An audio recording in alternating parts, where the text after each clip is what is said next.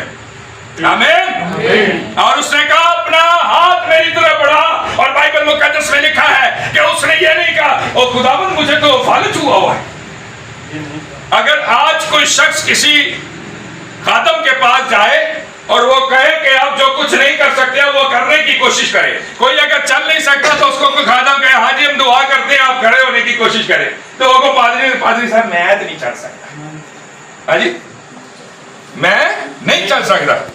میرے عزیزو, اگرچہ کوئی چاہے نا ہماری زندگی میں شفا ہو جائے تو شفا مل سکتی تے جے وہ بھی کہندا خداوند یسوع باقی تے ساریاں گلاں ٹھیک نے, تینوں نہیں پتا تو تینوں سارا کچھ پتا ہے نا, دلوں دے حال پتا نے, تے اے نہیں پتا میں باہر نہیں چک سکتا, ہاں کہہ سکتا تھا. لیکن اس نے یہ بات کہنے کا مجاز یا ہمت نہ کی, بلکہ اس نے اس بات کو فالو کیا, اس بات کو مانا جو یسوع مسیح نے کہی ہے. اور یسوع مسیح نے اس سے کہا کہ اپنا ہاتھ میری طرف بڑھا. اور بائبل مقدس میں لکھا ہے کہ وہ ہاتھ جو اس کا کام نہیں کرتا تھا, جو سوکھا ہوا تھا, جب یسوع نے حکم دیا تو اس نے اپنا ہاتھ یسوع کی طرف بڑھایا. ہاللیلویا. اور جب اس نے اپنا ہاتھ یسوع کی طرف بڑھایا تو کیا ہوا؟ پڑھیے گا بھائی. اس کا ہاتھ درست ہو گیا. اسی